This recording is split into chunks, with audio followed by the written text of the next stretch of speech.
El Apocalipsis nos dice que la bestia imperio del fin de los tiempos es tanto, primero, una bestia que salía del mar, como segundo, una bestia que era y ya no es. El término una bestia que salía del mar es una referencia al libro de Daniel, donde aprendemos que las bestias que salen del mar son los imperios que rodean el mar Mediterráneo. Por la descripción en Apocalipsis 13:1 de que saldrá del mar una bestia, San Juan nos dice que en los últimos días surgirá un nuevo imperio que saldrá del mar Mediterráneo. Sin embargo, este nuevo imperio ateo será una bestia que era y ya no es. Apocalipsis 17:8, cito: «La bestia que has visto era y ya no es, y está a punto de subir del abismo». Fin de cita. La bestia era y ya no es, porque se trata de una nueva versión del Imperio Romano. El Imperio Romano era la bestia que salió del mar durante la época de San Juan. Era el imperio anticristiano y centrado en Europa que salía del mar Mediterráneo que persiguió a la Iglesia. Pero la bestia Imperio Romano después cayó y fue suplantada por la Europa cristiana. El hecho de que la descripción de San Juan aluda a un imperio en el mar Mediterráneo se confirma por el hecho de que San Juan tuvo su visión en la isla de Patmos, que se encuentra en el mar Mediterráneo, y él escribió el Apocalipsis a las 7 iglesias de Asia, que formaban parte del Imperio Romano en el mar Mediterráneo. La saga que San Juan relata es claramente una que se aplica directamente a Europa y el área que antes era ocupada por el Imperio Romano. San Juan ve que en los últimos días, la Europa pagana y anticristiana, que era identificada primitivamente por el Imperio Romano pagano, pero que luego fue suplantado por la Europa cristiana, volverá a ser pagana y anticristiana. Va a regresar en la forma de un nuevo imperio romano actualizado. Este nuevo imperio bestia ocupará esencialmente el mismo territorio que ocupó el Imperio Romano. El territorio de la bestia Imperio Romano se describe en Daniel capítulo 7 como teniendo 10 cuernos. En Apocalipsis 13:1, en el fin de los tiempos, se dice que la bestia que sale del mar también tiene esos mismos 10 cuernos, precisamente porque ella ocupará el mismo territorio general que el Imperio Romano. Es un imperio europeo en el mar Mediterráneo tal como lo fue el Imperio Romano. Este nuevo imperio romano europeo en el Mediterráneo, la bestia que saldrá del mar en los últimos días, es la Unión Europea. También se nos dice que en el fin de los tiempos la bestia que sale del mar tiene 7 cabezas. Leemos en Apocalipsis 17 que las 7 cabezas son 7 colinas, significando Roma, y son 7 reyes. Por lo tanto, se nos informa que las 7 cabezas son los 7 reyes de Roma. Por largos periodos de la historia cristiana, los papas que reinaban desde Roma fueron reyes temporales de los estados pontificios. Sin embargo, en el año 1870, perdieron su reino temporal cuando Italia les declaró la guerra. Roma fue anexada al reino de Italia y desde entonces los papas perdieron su reino temporal. No obstante, el 11 de febrero de 1929 se efectuó un nuevo acuerdo entre Italia y la Santa Sede, llamado el Tratado de Letrán. Por este acuerdo se creó el Estado de la Ciudad del Vaticano y les devolvió a los reclamantes al papado un nuevo reino temporal. El tratado estipuló un nuevo acuerdo, pero que no es una continuación de los estados pontificios. Por tanto, a partir del 11 de febrero de 1929, hubo nuevos reyes en Roma. Es, en consecuencia, un hecho irrefutable de la historia que el Papa Pío XI fue el primero de una nueva línea de reyes romanos. El Papa Pío XII fue el segundo rey, el antipapa Juan XXIII el tercer rey, Pablo VI el cuarto rey, Juan Pablo I el quinto rey, Juan Pablo II el sexto rey y Benedicto XVI el séptimo rey. Increíblemente se nos dice en Apocalipsis 17:10 que la bestia que sale del mar, el imperio en el Mediterráneo, comienza a existir durante el reinado del sexto rey, cuando 5 de los reyes cayeron. Eso significaría que la bestia que sale del mar, el nuevo imperio en el mar Mediterráneo de los últimos días, debe formarse durante el reinado de Juan Pablo II, el sexto rey. Y esto fue exactamente lo que ocurrió. La Unión Europea, que nosotros sostenemos es la bestia que sale del mar, comenzó con la implementación del Tratado de la Unión Europea en 1993, durante el reinado de Juan Pablo II, el sexto rey, cuando 5 de los reyes cayeron. El Apocalipsis también nos dice que uno de los 7 reyes es herido, y su imagen fue posteriormente venerada. Esto se ajusta cabalmente con la herida de Juan Pablo II y la veneración dada a su imagen. Ese rey que es herido también se dice que es la bestia. El Apocalipsis además nos dice que el séptimo rey reinará poco tiempo. Apocalipsis 17:10. Cito, y cuando venga, durará poco tiempo. Fin de cita. Eso significaría que Benedicto XVI, si él es el séptimo rey, como creemos lo es, debería tener un breve reinado. Y esto es precisamente lo que ocurrió. Su reinado solo duró 7 años. La sorprendente decisión de Benedicto XVI en renunciar o abdicar su cargo, como para terminar su reinado prematuramente, también fue sin duda una señal de la brevedad de su reinado. También es sorprendente que Benedicto XVI anunciara su renuncia el 11 de febrero de 2013. El 11 de febrero fue la fecha cuando se firmó el Tratado de Letrán en 1929. Así que el primer rey, Pío XI, recibió su reinado un 11 de febrero y Benedicto XVI, el último de los 7 reyes, anunció el fin de su reinado el 11 de febrero. Por otra parte, el 11 de febrero de 2013, a las pocas horas después del sorprendente anuncio de Benedicto XVI de que iba a renunciar su, entre comillas, cargo, acaparando los titulares de ese día, un rayo golpeó 2 veces el ápice de la Basílica de San Pedro como signo evidente de Dios. Incluso los medios de comunicación se preguntaban qué significado tenía este rayo. Pues bien, en nuestro video ¿Por qué cayó un rayo sobre el Vaticano?, que se publicó antes de la, entre comillas, elección de Bergoglio, afirmamos nuestra convicción de que los rayos fueron una señal de que el periodo de los 7 reyes ya había terminado.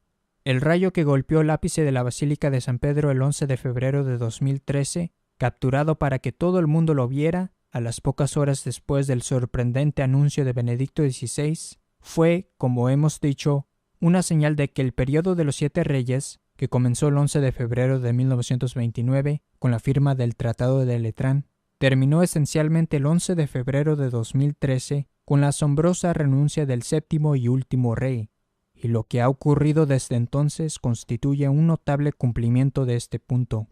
Ahora bien, ¿qué hay del antipapa Francisco, el nuevo reclamante al papado?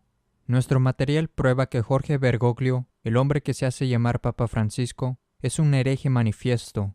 Él niega muchísimas enseñanzas católicas. Él acepta las religiones falsas, celebra fiestas judías, sostiene que los protestantes y cismáticos están dentro de la Iglesia y mucho más.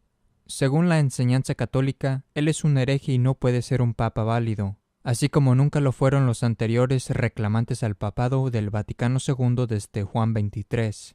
Sin embargo, ¿cómo encaja con los 7 reyes el antipapa Francisco?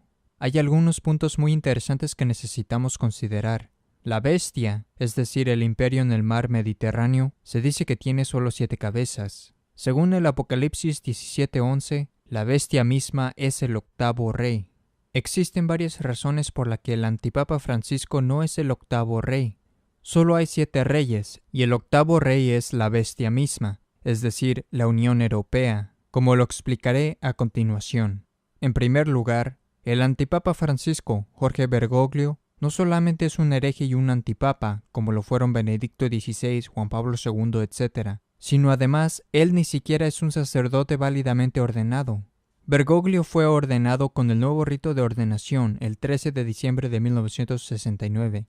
Él es el primero y único de los recientes reclamantes al papado que no ha sido ordenado sacerdote en el rito católico tradicional de ordenación. Él fue, entre comillas, ordenado bajo el nuevo rito protestante y modernizado de Pablo VI, cuya invalidez es igual al rito anglicano de ordenación, el cual fue declarado inválido por el Papa León XIII en su bula apostólica Cura de 1896.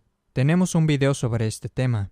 Benedicto XVI, en cambio, si bien fue un hereje y un antipapa de acuerdo a la doctrina católica, y él no fue un obispo porque fue entre comillas ordenado con el nuevo rito modernizado que también es inválido, es no obstante un sacerdote, puesto que fue ordenado en 1951 bajo el rito católico tradicional de ordenación. Así que todos los 7 reyes, empezando con el Tratado de Letrán, fueron sacerdotes, mientras que Jorge Bergoglio, el antipapa Francisco, es simplemente un laico. Él es el único reclamante que ha sido ordenado en el nuevo rito modernista. Él es, por ende, único en ese sentido. ¿Por qué esto tiene significancia con respecto al tema de los 7 reyes? Es importante porque el Estado de la Ciudad del Vaticano es clasificado como un Estado monárquico sacerdotal. Sacerdos significa sacerdote en latín. Una monarquía sacerdotal es un reino eclesiástico. He aquí algunas referencias identificando al Estado de la Ciudad del Vaticano, bajo el Tratado de Letrán, como una monarquía sacerdotal. Hay muchas otras citas. G. Pope Atkins, Encyclopedia of the Inter-American System, Enciclopedia del Sistema Interamericano, página 219. Cito: Así pues, la Santa Sede tiene personalidad jurídica en el derecho internacional, con el Papa gobernando una monarquía sacerdotal. Otra cita: Vatican City Business Law Handbook, Manual de Derecho Comercial de la Ciudad del Vaticano, página 54. Cito: El Estado de la Ciudad del Vaticano, un enclave de Roma y un Estado monárquico sacerdotal soberano. Fin de cita. Por otra parte, estas no son interpretaciones posteriores al hecho. El mismo Tratado de Letrán habla de un acuerdo con eclesiásticos, esto es, sacerdotes y aquellos que han recibido las órdenes sagradas. Bergoglio no es un sacerdote. Él no fue ordenado válidamente. Él no es ni puede ser un rey de la monarquía sacerdotal. Es por eso que no es el octavo rey. Y esta verdad se vuelve más interesante y aún más evidente cuando consideramos no solo lo que Bergoglio, el antipapa Francisco, está haciendo en la actualidad, sino los sorprendentes paralelos con la disolución del Gran Dragón Rojo. Apocalipsis 13, versículo 3 habla del Gran Dragón Rojo. Este fue claramente la Unión Soviética, el Imperio Comunista Rojo de Rusia. Apocalipsis 12 indica que este gran dragón rojo entra a la escena inmediatamente después de la mujer vestida del sol y la señal del cielo. El evento de Fátima fue la mujer vestida del sol y la señal del cielo, y el gran milagro de Fátima ocurrió el 13 de octubre de 1917.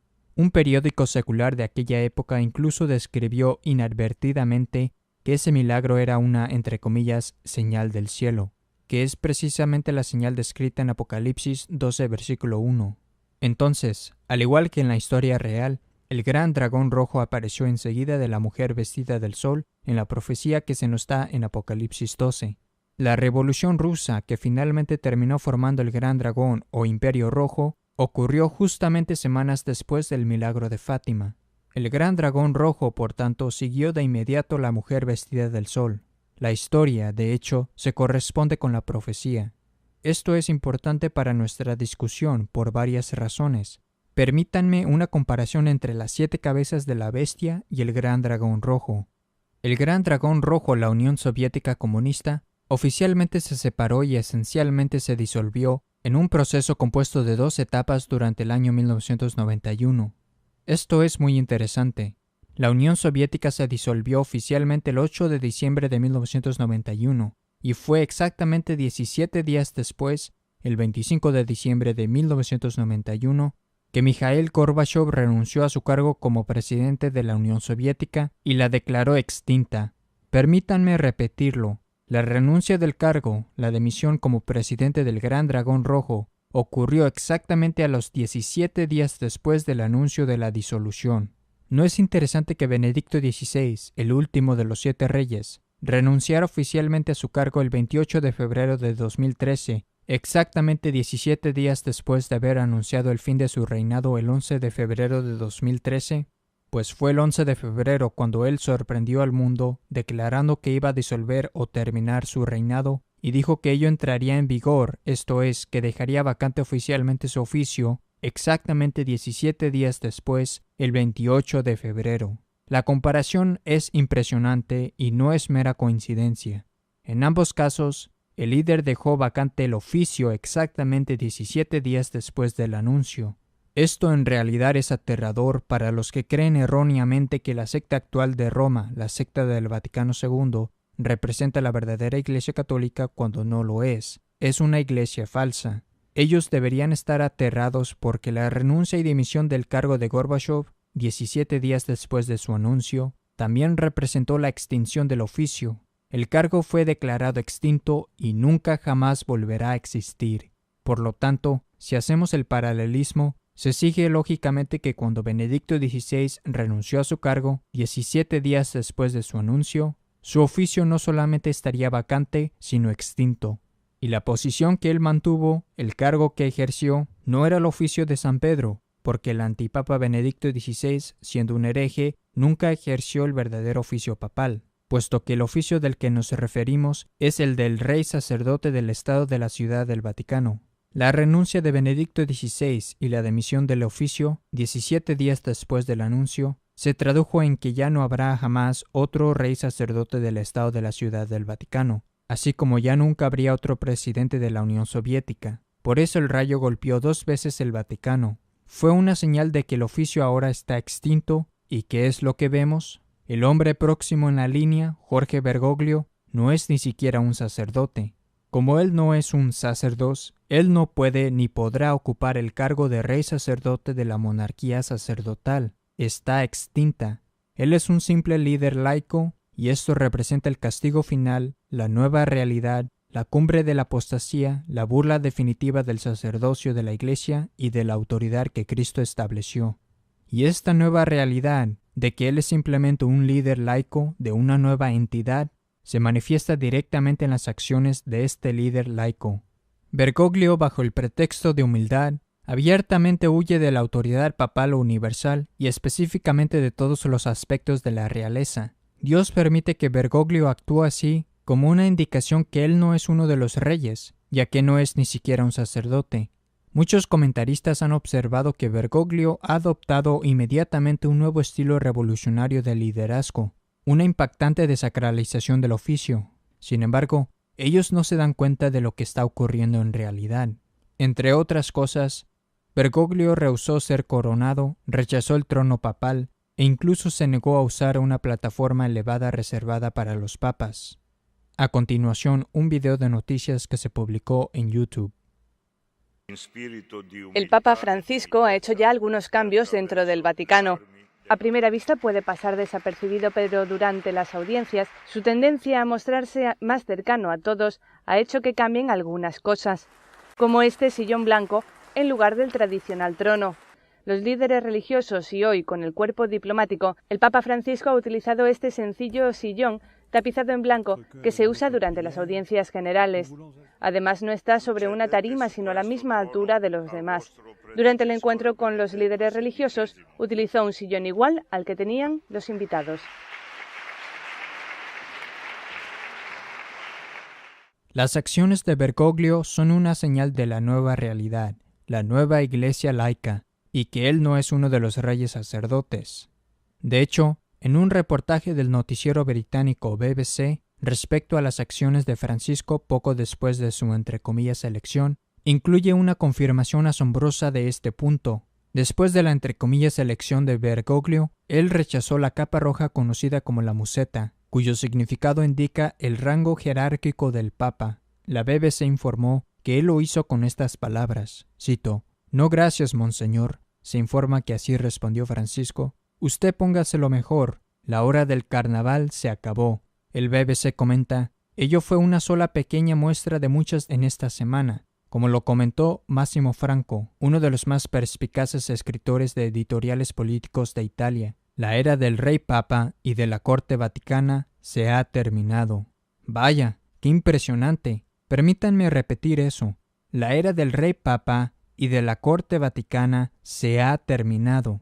Qué confirmación tan estupenda del punto que hemos estado cubriendo, y específicamente del punto que mencionamos en el video ¿Por qué cayó un rayo sobre el Vaticano?, que se publicó antes de la entre comillas elección de Bergoglio. En ese video se afirma nuestra creencia de que la decisión de Benedicto XVI en renunciar al oficio el 11 de febrero, en concordancia con el rayo que cayó el mismo día, significó el fin del periodo de los reyes.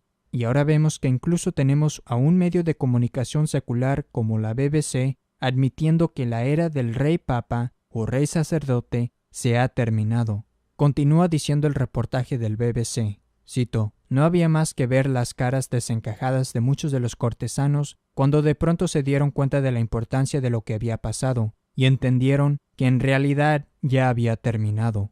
No se podría pedir una mejor confirmación del punto de que Bergoglio representa el periodo posterior a los reyes sacerdotes. Bergoglio encarna la trágica culminación de la secta del Vaticano II, la Iglesia falsa en Roma. Se ha quedado, después de toda su apostasía y una serie de antipapas, no solo con una iglesia falsa privada de la verdadera fe católica y llevando a muchos por el mal camino, sino de una estructura laical gobernada por un no sacerdote. Este es el castigo justo de Dios para los miembros de la secta del Vaticano II. Esta es además otra impactante confirmación de que el nuevo rito de ordenación es absoluta y totalmente inválido. A los ojos de Dios, aquellos elevados en este rito no son diferentes de los laicos. No tiene valor. Además de rechazar la corona papal, el trono papal y la plataforma elevada, aquí hay otras acciones de Bergoglio, el antipapa Francisco, que significan exactamente lo que hemos discutido, que él no es uno de los 7 reyes, que él no es papa, que ni siquiera es alguien que reclame tener autoridad gobernante universal y que él es simplemente un líder laico de una nueva entidad. Su primer acto desde el balcón de la Basílica de San Pedro fue pedirle a los seglares, incluyendo a no católicos, que lo entre comillas bendijeran, quitando la distinción entre la singularidad del carácter sacerdotal y la de los laicos que no la tienen, e indicando así que él es uno de ellos. Él no empezó usando el acostumbrado saludo de «Alabado sea Jesucristo» o «Venerables hermanos», sino que empleó un más familiar y acogedor «Buenas noches» en italiano, para dirigirse a la multitud empapada. Incluso según el rito Novus Ordo, el hombre electo se supone que debe sentarse en el trono y los cardenales deben prestarle obediencia. Francisco rechazó el trono y solamente les dio la mano. Cito: él aceptó las felicitaciones de los cardenales no sentándose en el tradicional trono, sino de pie saludándolos uno por uno. Fin de cita. Francisco también se negó a vivir en los aposentos papales, prefiriendo quedarse en la hospedería del Vaticano. Como se mencionó anteriormente, Francisco además rechazó la capa roja con forro de armiño, conocida como la museta, cuyo significado indica el rango jerárquico del Papa, la cual quedó colgada en el armario de la habitación de las lágrimas. Cuando los funcionarios del Vaticano le ofrecieron una elaborada cruz pectoral de oro para que se la pusiera, él les dijo que prefería quedarse con su simple cruz que ha llevado como obispo. Bergoglio, el antipapa Francisco, también no viaja en el coche reservado para el jefe de Estado Vaticano, sino en coches regulares junto con los demás. Cito: Francisco rechazó el coche oficial del Estado Vaticano que se había preparado para él. Fin de cita. Bergoglio igualmente hizo hincapié que él es meramente el obispo de Roma, en el sentido de que él es solo un líder local, en vez de la cabeza de la Iglesia Universal. De acuerdo con la enseñanza católica, un verdadero obispo de Roma tiene autoridad universal como sucesor de San Pedro, pero la forma como la usa Bergoglio, y al enfatizar el título de obispo de Roma, da la impresión de que él es simplemente un líder local, en vez de alguien que posee una autoridad universal. Cito: llamó la atención el que, en sus primeras apariciones, él se haya referido repetidamente a sí mismo como el, entre comillas, obispo de Roma, en vez de enfatizar su papel como una figura de autoridad en la Iglesia Universal. Fin de cita. Como lo dijo un cismático, entre comillas, ortodoxo, así es como lo vemos, como el obispo de Roma. Que el Papa repetidamente se refiera a sí mismo de esta manera es música para nuestros oídos. Bergoglio también celebró su primer servicio oficial en la iglesia parroquial del Vaticano, nuevamente implicando que él es meramente un líder local en vez de universal. Es notable que Francisco celebre la primera misa en Santa Ana, la iglesia parroquial del Vaticano, dando una breve homilía como un simple sacerdote parroquial, John Allen Jr. Poco después de su entre comillas elección, Bergoglio también sorprendió a la gente al presentarse personalmente en el hotel para pagar su cuenta, como si el día de su elevación al entre comillas papado fuese un día normal de trabajo, al igual como cuando una persona corriente consigue un nuevo trabajo secular, lo cual no le impide hacer sus trámites personales después de terminada su jornada laboral.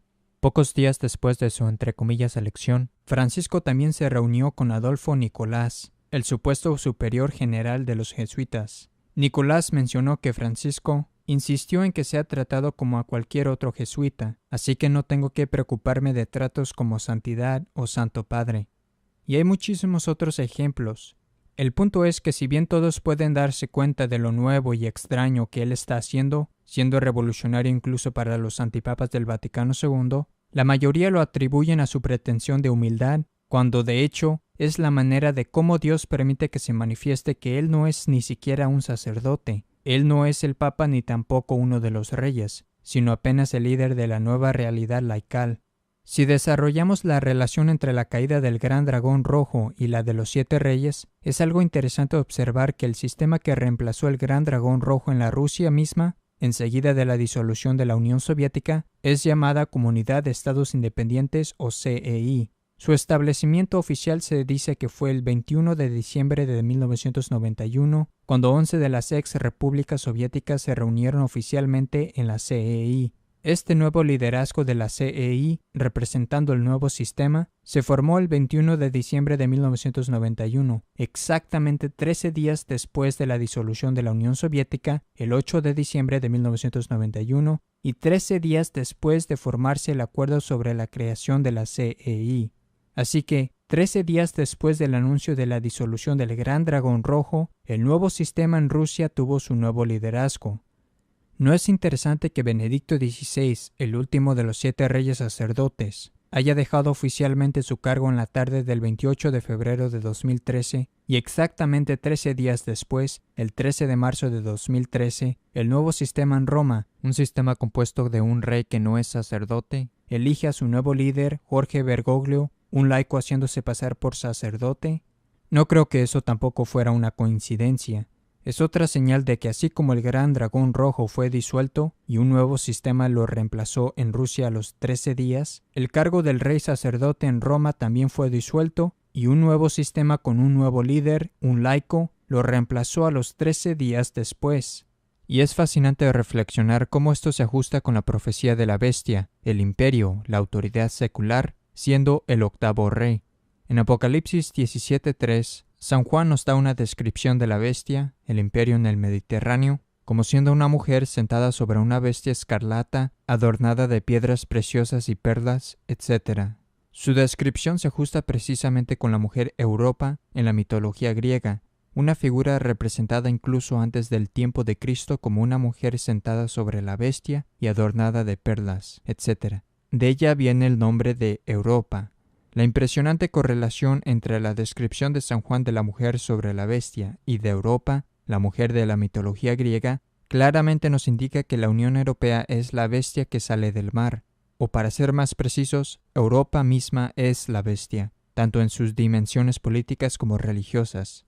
San Juan nos relata la historia de Europa, tanto en su dimensión secular, política y religiosa.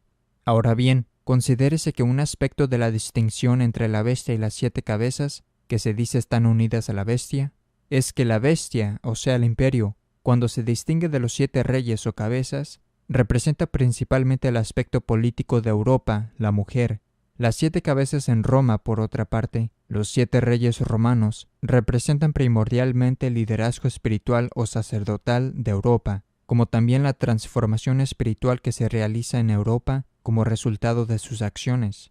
Por lo tanto, existen 2 facetas en Europa, la mujer sobre la bestia, al igual como hay 2 facetas en otros imperios o sociedades, una política y la otra religiosa. Es por eso que, por cierto, la marca de la bestia que Europa le da a sus habitantes tiene 2 componentes. Una es la marca física en la moneda, sin la cual nadie puede comprar o vender, y la marca espiritual en la mano o en la frente, el nuevo sistema sacramental en Europa dado por los reyes sacerdotes. Esta marca física se ha cumplido en el euro, la moneda de la Unión Europea. La marca del imperio, el mapa de la Unión, esto es, la bestia, se encuentra en todas las monedas y billetes de la UE, y nadie puede comprar o vender sin ellas. Este es el cumplimiento de la profecía en Apocalipsis 13:17, acerca de cómo nadie puede comprar o vender sin la marca de la bestia. De hecho, en el año 2013, la Unión Europea hizo algo que confirmó sorprendentemente este punto, como lo publicamos originalmente en el 2010. En el 2013, la UE decidió agregar la imagen de Europa, la mujer sentada sobre una bestia, directamente en sus billetes. Aquí hay 2 videos publicados por la Unión Europea con respecto a la adición de la imagen de Europa en los billetes. La nueva cara del euro. Europa.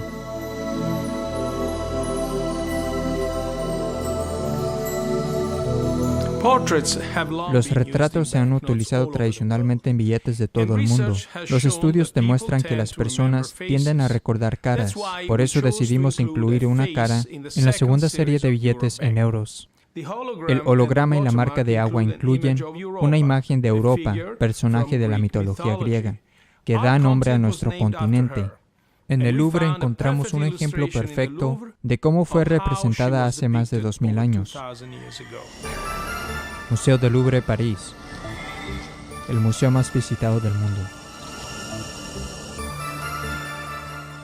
Este jarrón es una crátera que servía para mezclar vino y agua. En el centro de la imagen, en primer plano, figuran los dos protagonistas. A la izquierda aparece una joven con el pelo rizado, engalanada con un collar y pulseras, y ataviada con un elegante vestido plisado. Ante ella, un toro de color blanco brillante que, según la literatura, parece arrodillarse en gesto de reverencia. Son Europa y Zeus, transformado en toro.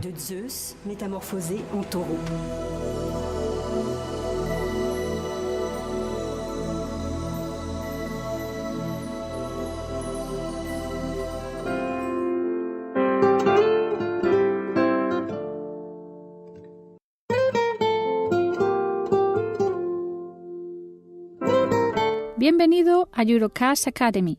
Me llamo Europa y soy su guía. Este módulo está dedicado a los billetes en euros. Hace algún tiempo que los billetes en euros están en circulación y para mantener su seguridad se está preparando una nueva serie. Para saber más, vea el vídeo. Por tanto, los billetes de la Unión Europea, que ya tienen la marca de la bestia imperio, ahora incluyen una imagen de la mismísima Europa, la mujer sentada sobre una bestia. Eso corresponde exactamente a lo que vio San Juan, la mujer sentada sobre la bestia. Esta es una clara indicación, como lo hemos señalado, de que la Unión Europea es la bestia que sale del mar, la bestia que vio San Juan. Esta bestia tiene su marca, es decir, el mapa del imperio, y ahora la mujer Europa, que representa al imperio, en su moneda corriente. Es además interesante que la imagen de Europa se llama marca de agua. Ahora, la referencia de la marca de la bestia en la mano o frente es sin duda alguna una referencia a una marca espiritual. Ello refleja las declaraciones en Deuteronomio y Éxodo, en donde las marcas o señales en la mano o frente denotan una señal o marca espiritual. Léase Éxodo 13:16 y Deuteronomio 11:18, acerca de las señales o marcas espirituales en las manos y entre los ojos, es decir, en la frente.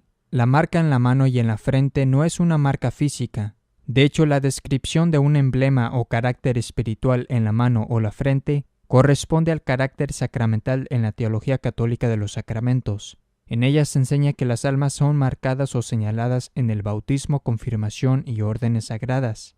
Por su referencia a una marca espiritual asociada con la mano o la frente, el Apocalipsis está indicando que esta marca espiritual es parte de un nuevo falso sistema sacramental impuesto por la autoridad espiritual en Europa, los malvados antipapas que gobiernan la falsa iglesia en Roma. Estos reyes malvados, en particular los antipapas de la secta del Vaticano II, instituyeron un nuevo sistema sacramental que reemplaza el sistema tradicional de los sacramentos. Entonces las cabezas de los feligreses son marcadas con ciertos sacramentos, tales como el bautismo. Las manos de los sacerdotes son ungidas en los ritos de ordenación. La referencia de la nueva marca en la cabeza es, por lo tanto, una descripción general de cómo los seglares se están sometiendo al nuevo sistema sacramental de la bestia, y la marca en la mano, recordando imágenes de ordenaciones sacerdotales y la unción de las manos, concierne una descripción general de cómo los miembros del clero se están sometiendo a los nuevos ritos de ordenación y por ende al sistema sacramental de la bestia.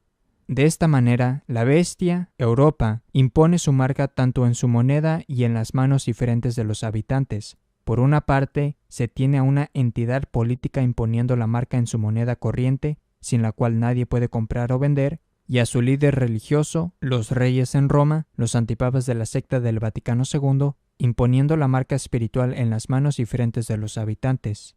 También es interesante que en Marcos 12:14 y siguientes, cuando se le pregunta a Jesús acerca de la marca o imagen en la moneda de César, que era la marca en las monedas del imperio, él respondió haciendo una distinción entre una marca o imagen física en las monedas corrientes y una marca o imagen espiritual en las almas del pueblo. Creo que esta es otra indicación que la marca de la bestia tiene un doble aspecto o dos componentes. está la imagen o marca en las monedas corrientes asignada por la autoridad secular, el César de nuestros días, lo que representa el poder de la autoridad secular, y está la imagen o marca en las almas de los hombres, que resultan someterse al nuevo sistema religioso del imperio. También hay que señalar que el Apocalipsis no dice nada acerca de que se irán al infierno los que compran o venden con la marca de la bestia, sino más bien se irán al infierno aquellos que reciben la marca en la mano o en la frente, la marca espiritual. Véase por ejemplo Apocalipsis 14:9, 14:11, 20, versículo 4, etc. Esto igualmente corresponde con la enseñanza de Jesús en Marcos 12, donde dice que no es malo usar la imagen de César en la moneda con tal de que se mantenga la imagen en su alma para Dios. El Apocalipsis también dice que aquellos que adoran la imagen de la bestia se irán al infierno. Dice que esta es la imagen de uno de los reyes que es herido. Esa adoración a la imagen de la bestia que fue herida, que atrae la condenación, igualmente se cumple con la autoridad espiritual de Europa, en particular los últimos dos reyes malos en Roma, como veremos. Además, la referencia a la marca espiritual en la mano y en la frente no quiere decir que todos los que hayan recibido un supuesto sacramento en el nuevo sistema sacramental en Europa están marcados para siempre con la marca de la bestia, sino más bien, ello es una descripción general de cómo las personas se están sometiendo obstinadamente a la nueva autoridad espiritual inválida de Europa, a los antipapas, los reyes malos en Roma y a la nueva iglesia y sistema sacramental que ellos han impuesto, por ejemplo, la nueva fórmula de la misa protestante e inválida. Por lo tanto, ambos aspectos, el político y el religioso, están involucrados en la historia de Europa, la historia que relata San Juan. Es interesante que Europa fuera una figura de la mitología griega precristiana, es decir, ella era representada antes del nacimiento de Cristo. Europa, por ende, no fue obviamente la esposa de Cristo antes de su venida, sino una mujer pagana que representaba a las naciones paganas del continente europeo. Pero luego vino Cristo, y Europa comenzó a convertirse y la bestia imperio romano la persiguió por ello. Europa abandonó su paganismo y se convirtió en la esposa de Cristo. Con el tiempo la Iglesia triunfó y venció al imperio. Como resultado, el imperio romano fue disuelto y se convirtió en un imperio cristiano. Europa, que había sido una mujer pagana sentada sobre una bestia pagana, ahora era un territorio cristiano y una Europa cristiana. Por eso la bestia era, pero no es. Sin embargo, en los últimos días, la bestia retornará en una forma nueva. Europa se despojará de Cristo y regresará al paganismo y a las costumbres anticristianas. Y esta transformación espiritual y demoníaca de Europa se ha dejado ver no solo en la impresionante Europa moderna atea y los males indecibles que provienen de la Roma post-Vaticano II, sino también por una completa nueva unión política, un nuevo imperio, una nueva bestia que no hace mención de Dios en su constitución y aprueba e impone muchos otros males. Apocalipsis 17 versículos 12-13 también nos dice que los 10 cuernos en la bestia reciben la autoridad como reyes por una hora con la bestia, pero que entregarán a la bestia su poder. Esto también se ajusta precisamente con la Unión Europea. Los 10 cuernos son las naciones europeas, las naciones que igualmente dominó el Imperio Romano, y cada nación recibe un reino dentro de la UE, pero el reino de cada uno es nominal, y en última instancia está a la merced de la bestia, la UE, que determina las leyes y las políticas para cada nación o rey dentro de la Unión. Por ende, ellos entregan a la bestia su poder. El nuevo imperio, la Unión Europea, utiliza abiertamente la imagen de Europa, la mujer pagana de la mitología griega que está sentada sobre la bestia, en su moneda y en varias otras maneras, para significar su rebeldía contra Cristo, para significar que ella es una mujer libre, independiente por las leyes y verdades de Cristo, cuando en realidad ella está bajo la esclavitud y camina a la perdición. El uso público por la Unión Europea de la imagen de Europa, la mujer descrita por San Juan, es una confirmación involuntaria tanto de su anticristiano retorno al paganismo como de su cumplimiento asombroso de la profecía apocalíptica acerca de la mujer sobre la bestia. Ahora bien, la transformación religiosa de Europa se debió mayormente por la inacción y la acción de los 7 reyes en Roma. Los 2 primeros reyes, los papas Pío XI y Pío XII, fueron papas válidamente electos. Sin embargo, permitieron que la transformación comenzara en Europa porque, entre otras cosas, ellos no hicieron de inmediato la consagración de Rusia al Inmaculado Corazón de María, como lo pidió Nuestra Señora de Fátima. Pío XII después la hizo en 1952, cumpliendo la profecía de la Virgen de que eventualmente sería hecha, pero fue tarde, así como nuestro Señor dijo en 1931 que iba a ocurrir. Cito: al igual que el rey de Francia se arrepentirán y la harán, pero ya será tarde. Fin de cita. Pío XII consagró a Rusia en 1952, después que Rusia ya había esparcido sus errores, después de haber aniquilado ciertas naciones, es decir, borradas del mapa por la Unión Soviética, y se concedió algún tiempo de paz. Este periodo de paz se manifestó con la disolución de la Unión Soviética el 8 de diciembre de 1991, la fiesta de la Inmaculada Concepción, y el cargo de presidente quedó vacante el 25 de diciembre de 1991, en la Navidad. Esto se cubre más en detalle en nuestro artículo Toda la verdad acerca de la consagración y conversión de Rusia y sobre la impostora hermana Lucía. Todas las objeciones y malentendidos que las personas tienen con respecto a este tema se responden en ese artículo. También no es mera coincidencia que la famosa visión de Tuy, en donde la Virgen se apareció una vez más a la hermana Lucía en 1929 para renovar su petición de la consagración de Rusia, ocurrió el 13 de junio de 1929. ¿Por qué motivo regresó Nuestra Señora en el año 1929 para renovar la petición de la consagración 12 años después de Fátima? Pues en 1929, como hemos documentado, fue el año cuando se firmó el Tratado de Letrán. Ello ocurrió el 11 de febrero del mismo año y fue ratificado por Italia el 7 de junio de 1929, solo unos días antes de la famosa visión de Tuy. Entonces, la aparición de Nuestra Señora en Tuy en 1929, donde había dicho «el momento ha llegado para la consagración», ocurrió pocos días después de la ratificación por Italia del Tratado de Letrán.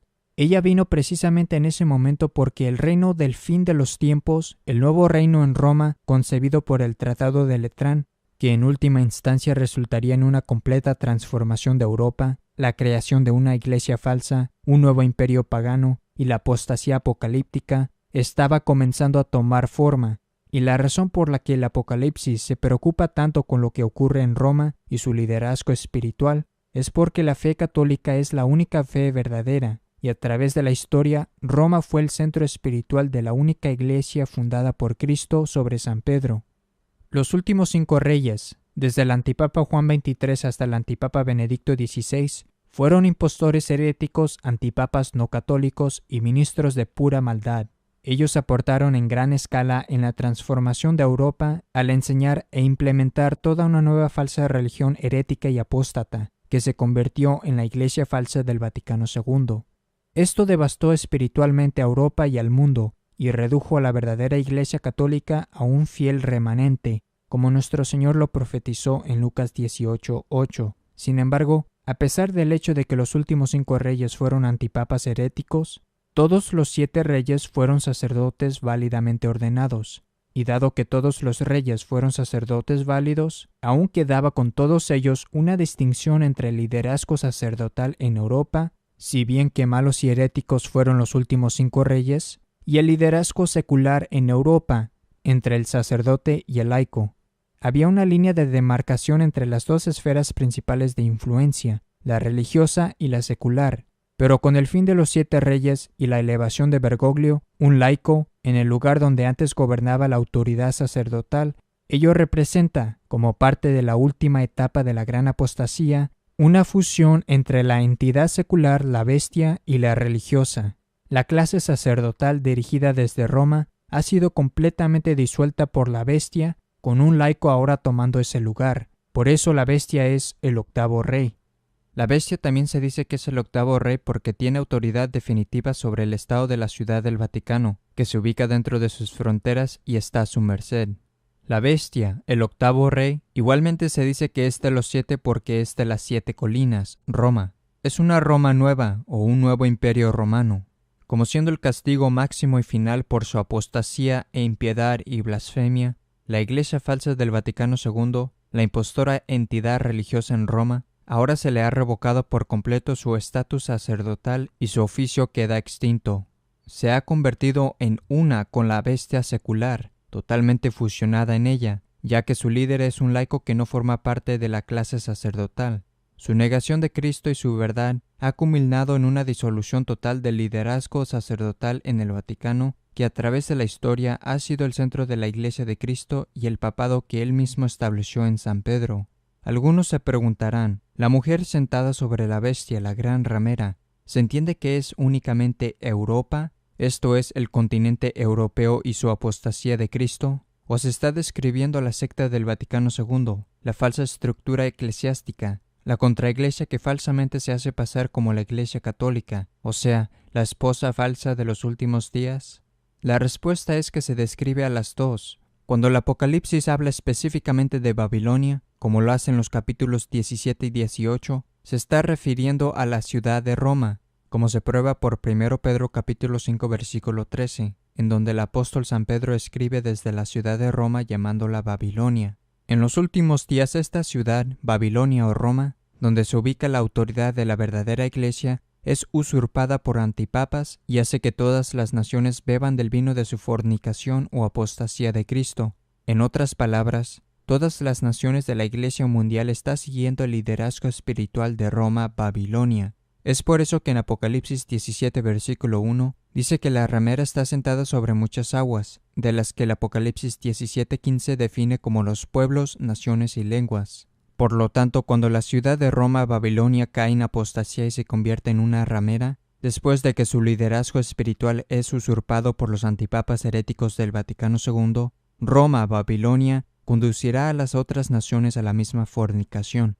Entonces, Babilonia describe a la ciudad de Roma en particular y por extensión a todo el mundo que ha seguido la apostasía y fornicación espiritual de Roma, la iglesia falsa del Vaticano II que en todas partes existe. Que la ramera se refiere a la falsa iglesia mundial del Vaticano II a partir de la apostasía de la ciudad de Roma en el fin de los tiempos es clarísimo por muchos versículos. Apocalipsis 17:4 dice que la mujer está vestida de púrpura y escarlata, los obispos se visten de púrpura y los cardenales de escarlata. Apocalipsis 17:6 dice que la mujer está embriagada con la sangre de los santos y mártires. La Iglesia del Vaticano II se burla de los santos y mártires por su falso ecumenismo y su apostasía interreligiosa. La mujer tiene en su mano una copa de oro que es instrumento de su impiedad. Apocalipsis 17:4. Esta es una referencia a los cálices usados en las misas católicas, que han sido reemplazados y pervertidos por la ramera en la apostasía del Vaticano II. La fornicación o apostasía de la mujer tiene una conexión particular con el vino, o sea, el vino de su fornicación, que leemos en Apocalipsis 17 versículos 1 a 2, como también en 14 versículo 8 y en 18 versículo 3. Y fue la porción del vino en las palabras de la consagración las que fueron cambiadas después del Vaticano II, que hacen inválidos sus nuevos servicios y de hecho los hace idólatras. La mujer se dice que es una madre en Apocalipsis 17 versículo 5. Al obtener la ramera ese título o posición, se convierte en una burla de la verdadera Iglesia, la cual es considerada la madre de todos los fieles. La mujer ha perdido la luz de lámpara y la voz del esposo y de la esposa, según Apocalipsis 18:23. Estas son referencias de la pérdida de la lámpara del santuario y la presencia real de la Eucaristía en las iglesias del Vaticano II, al igual como también estas iglesias han perdido la voz o enseñanza de Cristo y la enseñanza de la esposa, la Iglesia Católica. Y hay más. La mujer sobre la bestia, la gran ramera, es la falsa iglesia mundial que sigue a Roma en los últimos días. Véase nuestro artículo sobre este punto. La verdadera iglesia todavía existe, pero ha sido reducida a un remanente justo como lo profetizó Jesús en Lucas 18 versículo 8. Y el hecho de que todas estas profecías conciernen a la transformación de Roma en los últimos días, más bien comprueba en vez de refutar la autenticidad de la fe católica. Se muestra que la Iglesia Católica es la esposa de Cristo, la única verdadera iglesia, y que la ramera es su falsificación. La ramera de Babilonia no es la Iglesia Católica, como erróneamente dicen los protestantes, sino que se trata de una falsa Iglesia Católica del fin de los tiempos, la secta del Vaticano II, la esposa falsa que se envuelve de los colores y exterioridad de la verdadera Iglesia, pero como una entidad separada e ilegítima. Todo esto también se ajusta exactamente con la declaración en Apocalipsis 17:16 de que los 10 cuernos en la bestia aborrecerán a la ramera y la dejarán desolada. Normalmente uno no esperaría que los cuernos de la bestia aborrezcan a la ramera que está sentada sobre la bestia. cabía esperar que los 10 cuernos de la bestia estuvieran unidos con su bestia y la mujer que está sentada sobre ella. Sin embargo, la descripción que se nos da corresponde una vez más con el hecho de que la Unión Europea es la bestia. Los 10 cuernos, como hemos tratado, son los territorios o las naciones europeas que constituyen la UE. Las naciones europeas, los gobiernos, los medios de comunicación, etc., aborrecen a la ramera romana del Vaticano II. Les gusta desenmascarar sus escándalos sexuales, de burlarse de sus fracasos e incluso intentan despojarla de su propiedad y ponerla en quiebra a través de demandas, etc. Las naciones o los cuernos de la bestia, por consiguiente, intentan dejarla desolada y desnuda, exactamente como lo dice la Escritura. Los 10 cuernos aborrecen a la secta del Vaticano II, la ramera, porque a pesar que ella es una secta apóstata y no es realmente católica, por el solo hecho que reclama ser la Iglesia Católica, se erige como una convicción a su paganismo, su liberalismo y sus costumbres malas. Por lo tanto, ellos quieren destruir, retirar y extirpar de la tierra cualquier vestigio del catolicismo. Y así es como Dios castiga a la ramera. Los 10 cuernos también dejan desolada a la ramera por su promoción del aborto, la homosexualidad, el entre comillas matrimonio gay, los anticonceptivos, etc. La promoción de estas maldades por Europa hace que las iglesias unidas a la ramera sean aún más liberales, muertas y desoladas. Ahora, mientras que la mujer de la bestia sí representa la secta del Vaticano II, centrada en Roma, especialmente bajo el contexto donde se menciona Babilonia, ella igualmente representa a Europa, los pueblos europeos que juntos se han despojado de Cristo y se han convertido una vez más en una ramera pagana. Las dos van de mano en mano precisamente porque el centro de la identidad espiritual de Europa, es decir, el motivo de la transformación de Europa, se halla en Roma. La transformación de Roma es la transformación de Europa. Lo que ocurrió en Roma con los antipapas del Vaticano II y su apostasía no solo es la causa de la transformación espiritual de Europa, sino que es la razón por la que Europa se ha formado en una unión política atea. Por eso vemos un enfoque en los 7 reyes, porque lo que pasó con ellos fue el factor esencial en la historia de Europa, como lo espiritual tiene prioridad sobre la secular. Por lo tanto, la ramera sobre la bestia es Europa y también es la ramera romana de la Iglesia falsa del Vaticano II, pues la fornicación de Europa se encuentra precisamente en la fornicación de la Iglesia falsa del Vaticano II. Por eso la gran ramera, la mujer sobre la bestia, es tanto Europa, considerada como una gran ramera espiritual que ha rechazado a Cristo, como también lo es la Iglesia falsa del fin de los tiempos. Pero cuando el Apocalipsis profetiza específicamente la destrucción física de la misma Babilonia, él está profetizando la destrucción física de la ciudad de Roma, cuyo castigo es representativo de la sentencia contra Europa y contra la estructura mundial que ha seguido la fornicación de Babilonia. También es muy interesante considerar la exactitud cronológica y secuencial con la que el Apocalipsis ha profetizado las entidades principales que aparecen en la historia durante este periodo. El Apocalipsis nos dice que se verá la mujer vestida del sol, Fátima, y enseguida vendrá el gran dragón rojo. Como declaramos anteriormente, el Imperio Soviético Comunista fue el gran dragón rojo. Esta formación inicial del Gran Dragón Rojo fue en el año 1917 y duró hasta 1991. El capítulo del Apocalipsis que se sigue inmediatamente de la mención del Gran Dragón Rojo es el capítulo 13. Se empieza con la visión de San Juan de una bestia que sale del mar, la Unión Europea, que también tiene 7 cabezas, así como las tuvo el Gran Dragón Rojo. El Apocalipsis nos está diciendo, por lo tanto, que el Gran Dragón Rojo que fue disuelto en 1991 se transformará y será reemplazado en el escenario mundial, no solamente en Rusia, por otro imperio, por una bestia que sale del mar, el imperio en el Mediterráneo. ¿Y qué fue lo que vimos en la historia actual después de 1991?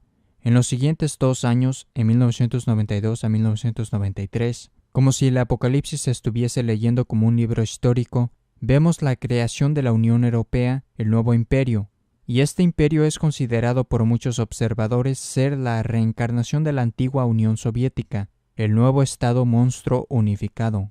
A continuación, un videoclip de Nigel Farage sobre la UE como el nuevo comunismo. Mr. Farage has the floor. Hace años la señora Thatcher reconoció la verdad detrás del proyecto europeo. Ella vio que se trataba en confiscar la democracia de las naciones-estados y dársela a personas en gran medida irresponsables. Qué irónico ver al primer ministro ruso Dmitry Medvedev comparar vuestras acciones y decir, solo puedo compararlas a ciertas decisiones tomadas por las autoridades soviéticas. Luego tenemos una nueva propuesta alemana que dice que lo que realmente debemos hacer es confiscar algo del valor de las propiedades de la gente en los estados mediterráneos meridionales de la eurozona. Esta Unión Europea es el nuevo comunismo. Es el poder sin límites. El Apocalipsis también nos dice que las 7 cabezas de la bestia están unidas tanto al gran dragón rojo como a la bestia que sale del mar. La razón por la que las 7 cabezas o los reyes romanos están unidas a ambos es porque el periodo de los 7 reyes se extiende o toca los 2 reinados, el del gran dragón rojo y el de la bestia que sale del mar. Es muy interesante notar que mientras la revolución comunista superó a Rusia en 1917, dando paso a la formación inicial de lo que después sería el Imperio Soviético, la URSS, la plena unión de las repúblicas soviéticas, se reconoce que ocurrió en el año 1922. En este mismo año, Pío XI, que después sería el primero de los 7 reyes, fue electo papa. En el mismísimo año que el gran dragón rojo se presenta a sí mismo como la URSS, el hombre que eventualmente sería el primero de los 7 reyes romanos es elegido papa y se vuelve prominente en la escena mundial. Y el Apocalipsis nos dice que los 7 reyes romanos o las cabezas están unidos al gran dragón rojo. Por lo tanto, podemos ver cómo la aparición de estos eventos e individuos en la historia coincide exactamente con la secuencia que se nos da en el Apocalipsis. También se dice que los 7 reyes están unidos tanto al gran dragón rojo como a la bestia que sale del mar, porque los 7 reyes de Roma, por su inacción y por su acción, permitieron que surgiera el gran dragón rojo y que se formara la Unión Europea atea. Y los 2 reyes que reinaron mientras existía la bestia que sale del mar, Juan Pablo II y Benedicto XVI, fueron respectivamente el anticristo y el falso profeta, y ellos cumplieron todas las profecías básicamente línea por línea con respecto a la cabeza o rey de la bestia que es herida y la otra bestia que hace que los habitantes adoren la imagen del rey o cabeza que es herida. En efecto, en Apocalipsis capítulo 17, cuando San Juan explica el significado de los 7 reyes y hace mención de la llegada de la bestia que sale del mar cuando 5 cayeron, él menciona 7 cabezas o reyes, pero solo destaca y da una información o descripción específica para 2 de estos reyes, el sexto y el séptimo. Con respecto al sexto rey, él dice, uno es, y del séptimo rey dice, el otro no ha llegado todavía. ¿Por qué singulariza a esos 2 reyes? Él los distingue con la descripción de uno es y el otro, porque ellos son las 2 bestias mencionadas en Apocalipsis 13, las bestias primera y segunda. Ellos cumplieron todas esas profecías, tanto como reyes de Roma durante el reinado de la bestia que sale del mar, siendo sus líderes o reyes espirituales, y como siendo sus caras o reyes espirituales durante este periodo. Ellos son en sí mismos las bestias, las 2 mencionadas en Apocalipsis 13. El Apocalipsis nos dice específicamente que el rey o la cabeza de la bestia que es herida también es la bestia. Como lo profetizó Nuestra Señora de la Salette el 19 de septiembre de 1846, cito, Roma perderá la fe y se convertirá en la sede del anticristo. La iglesia será eclipsada. Fin de cita. De hecho, en Apocalipsis 13:13 leemos que una de las falsas señales que suscita el entusiasmo por la bestia y facilita que la gente venere su imagen es la del fuego que desciende del cielo a la tierra a la vista de los hombres. Pues esto ocurrió en Polonia durante el reinado de Benedicto XVI, la segunda bestia, cuando se vio en el fuego la imagen de Juan Pablo II, la bestia que fue herida. Muchos lo consideraron un milagro. Hay varias razones por las que Juan Pablo II fue de singular importancia. ¿Por qué fue, de hecho, el anticristo? Juan Pablo II no fue apenas un antipapa de importancia monumental desde el punto de vista teológico, histórico y cultural.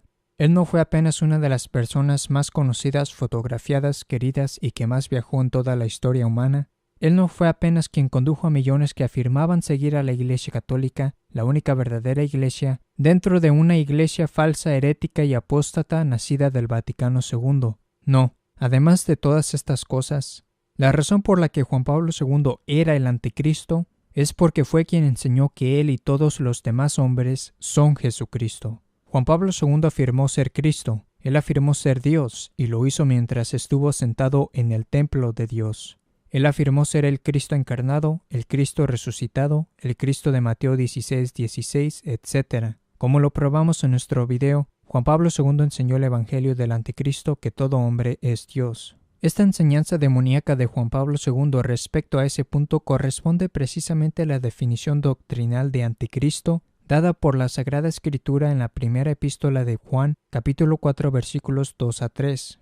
Además, Juan Pablo II no solo enseñó y realizó cosas en los ámbitos del falso ecumenismo y la apostasía interreligiosa, que fueron totalmente condenadas por la Iglesia Católica, por todos los verdaderos papas y por la Sagrada Escritura, sino que fueron acciones y enseñanzas tan revolucionarias que, antes que él, habría sido inconcebible que cosas como esas provinieran de un supuesto papa. Sin embargo, una vez que lo hizo, o sea, una vez que derribó el muro e hizo lo que era impensable, toda similar actividad comenzó a ser aceptable por toda la Iglesia falsa del Vaticano II.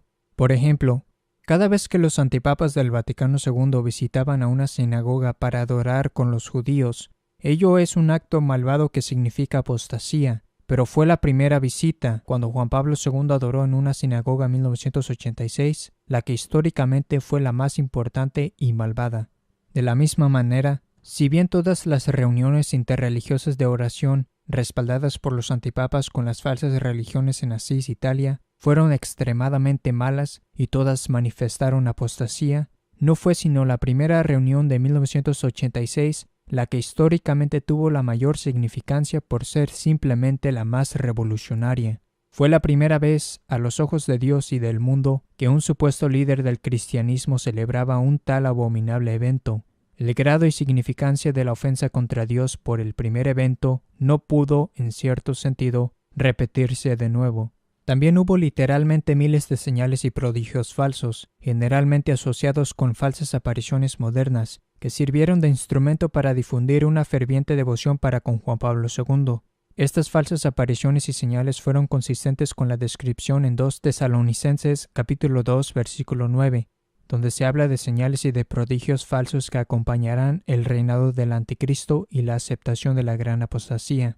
Para solo dar un ejemplo de una señal falsa que acompañó el reinado de Juan Pablo II, el Anticristo, las falsas apariciones de Medjugorje comenzaron en junio de 1981, pocas semanas después del atentado contra Juan Pablo II. Los dos eventos estuvieron claramente relacionados. El atentado contra Juan Pablo II fue un evento que juega un rol importante en Apocalipsis 13. Fue la herida en la cabeza de la bestia que también es la misma bestia. Tras el atentado contra Juan Pablo II, las falsas apariciones como las de Medjugorje ayudaron a promover el engaño de que Juan Pablo II era quien quería eliminar las fuerzas del mal, que él era especial y un santo que debíamos seguir. Eso es exactamente lo que el demonio quiso que las personas creyeran, para que así las multitudes aceptaran la nueva religión falsa de Juan Pablo II y la iglesia falsa que él gobernó. A estas señales y prodigios falsos se sumaron mensajes engañosos sobre Juan Pablo II. Además de todas sus otras increíbles herejías, blasfemias y apostasía, Juan Pablo II fue el hombre que enterró el mensaje de Fátima y engañó a todo el mundo con un falso tercer secreto de Fátima. A pesar de que él fue quien escondió el verdadero tercer secreto e impuso al mundo uno falso, él, o sea el Anticristo, terminó siendo el héroe de Fátima. Juan Pablo II también enseñó la salvación universal, negó que el cielo, el infierno y el purgatorio son lugares, llegó a un acuerdo con los luteranos sobre la justificación, elogió la justicia y planificación social, en otras palabras, los abortos de la China comunista, participó en ceremonias de religiones demoníacas y mucho más. Y luego vino Benedicto XVI, Joseph Ratzinger, el hombre que ejerció toda la autoridad en presencia de Juan Pablo II cuando fue prefecto de la Sagrada Congregación para la Doctrina de la Fe, exactamente como se dice en Apocalipsis 13:12. Ahí dice que esta segunda bestia ejerció toda la autoridad de la primera bestia, cuya herida mortal había sido curada, en presencia de ella, y que esta segunda bestia hace que todos los moradores de la tierra adorasen la imagen de la primera bestia, cuya herida mortal había sido curada. En Apocalipsis 13:11 también se dice que esta segunda bestia sube de la tierra. El nombre de Benedicto XVI, Ratzinger, o R-A-T de rata, significa una bestia que sube de la tierra en casi todos los principales idiomas. El propio libro de Génesis define que las bestias de la tierra son las criaturas terrestres, y no hay una mejor descripción de una criatura terrestre, una bestia de la tierra, que sube de la tierra, que una rata. y los nombres de los personajes bíblicos suelen a menudo significar su rol o carácter. La bestia que sube de la tierra es la que hace que los moradores de la tierra adoren a la primera bestia, cuya herida mortal había sido curada. El nombre de Benedicto XVI en griego es Benedictos, que también equivale exactamente a 666, al igual como se dice en Apocalipsis 13 respecto al número del nombre de la bestia. Al entre comillas beatificar a Juan Pablo II y declararlo oficialmente entre comillas beato, Benedicto XVI dio su aprobación oficial para rendir culto o venerar la imagen de Juan Pablo II, y lo que es tan impresionante es que en Apocalipsis 13:12, donde se dice que la segunda bestia hizo que adorasen a la primera bestia cuya herida mortal había sido curada, se usa la palabra griega proskuneo. Esa es exactamente la misma palabra usada por el Segundo Concilio de Nicea para referirse a la veneración de los beatos y santos. Proskuneo puede significar adorar en el sentido de latría, pero también puede significar venerar en el sentido de rendir honor a los beatos y santos. De hecho, en su enseñanza dogmática, la Iglesia usa proskuneo para describir la veneración a los beatos y santos. Además, la palabra griega que describe la veneración de la imagen de la bestia es eikon. Esa es la palabra de la que proviene ícono o imagen. Cuando se nos da la palabra veneración de los beatos y santos, como también una descripción de la veneración de la imagen ícono, hay una clara referencia a la veneración tradicional de la Iglesia hacia los beatos y santos, pero en un sentido perversamente demoníaco porque se refiere a rendir esta veneración a una figura diabólica, a un hombre que afirmó ser Jesucristo, que fue herido, que fue un rey de Roma, que fue el falso héroe de Fátima, que fue una figura de emperador, etc. Por lo tanto, la entre comillas beatificación de Juan Pablo II por Benedicto XVI claramente cumplió lo que está escrito aquí.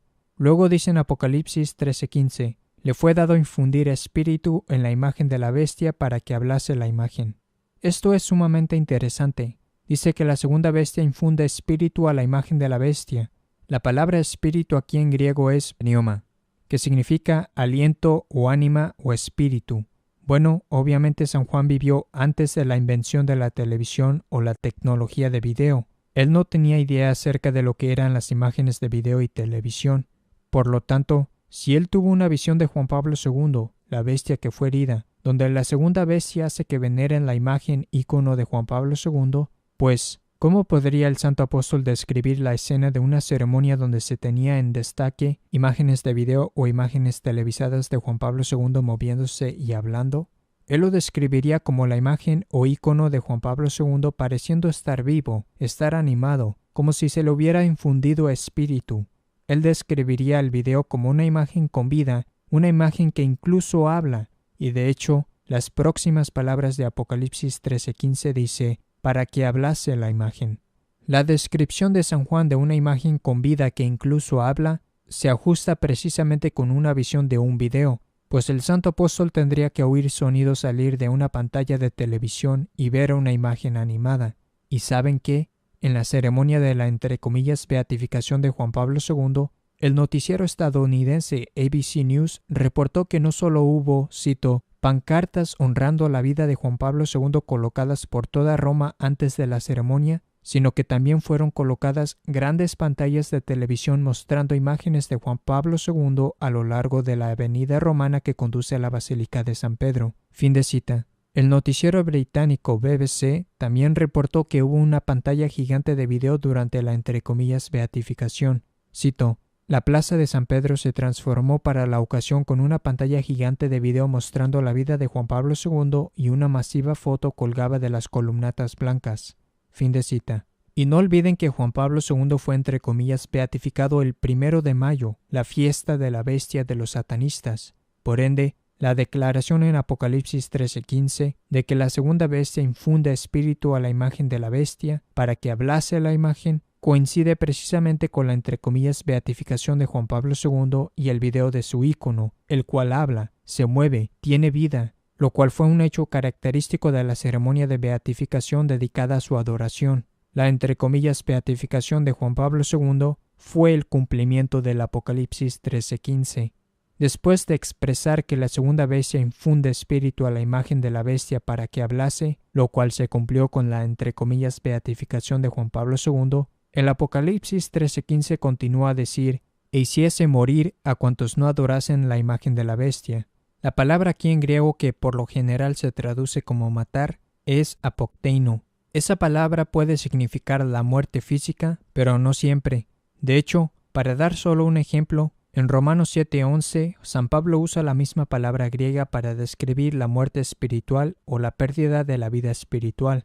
Benedicto XVI, la segunda bestia, sin duda cumplió esa parte del versículo, al imponer la adoración de la bestia bajo pena de perder la vida espiritual.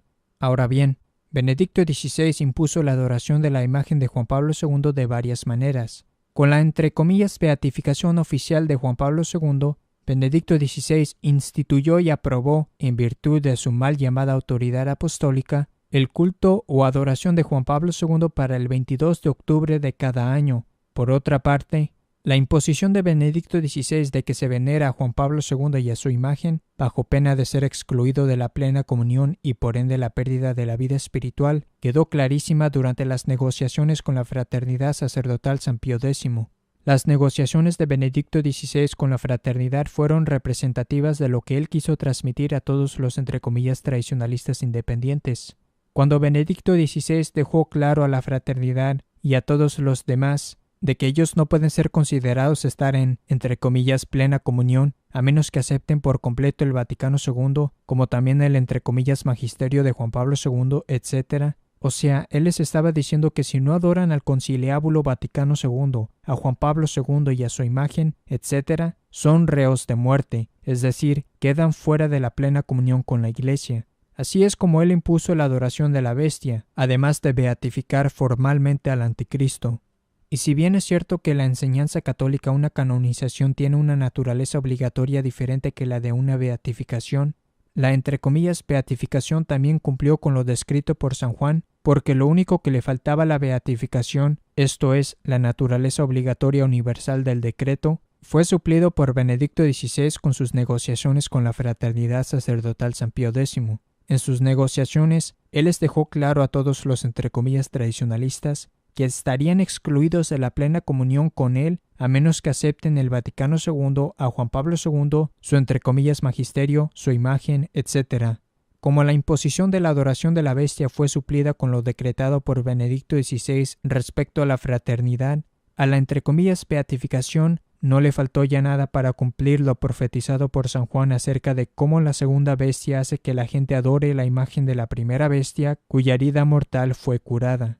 Además, la celebración de la entre comillas beatificación, que involucró a millones, sería comparable a una celebración para la entre comillas canonización. De hecho, bien pudo haber quizás más entusiasmo por la entre comillas beatificación de Juan Pablo II, porque ello sería el primer reconocimiento formal para considerarlo como entre comillas beato, y muchos verían los pasos siguientes para la entre comillas canonización simplemente como una formalidad una vez aprobado oficialmente el culto de Juan Pablo II.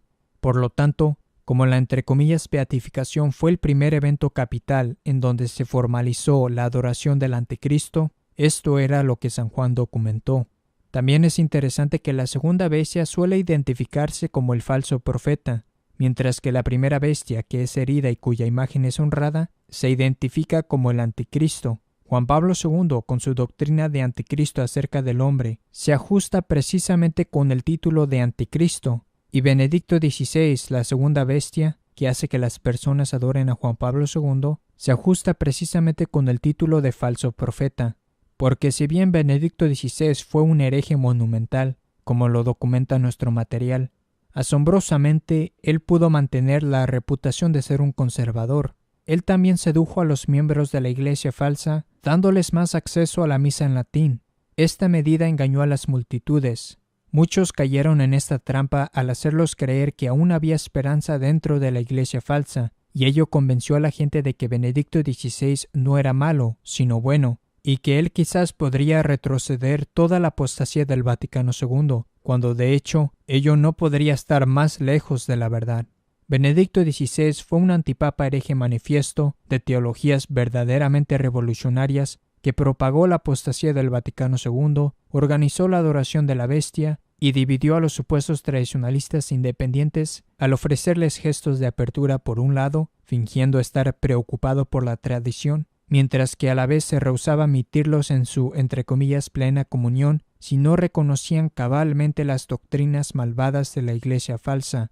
Y la razón de lo que hemos cubierto aquí, de cómo Juan Pablo II siendo la primera bestia y Benedicto XVI la segunda bestia que hace que las personas honren su imagen, se ajusta tan precisamente con el texto del Apocalipsis 13, y ningún otro intento de explicación ni siquiera podría acercarse a la precisión con lo que esto corresponde al texto, es porque lo dicho aquí corresponde con el cumplimiento de ello.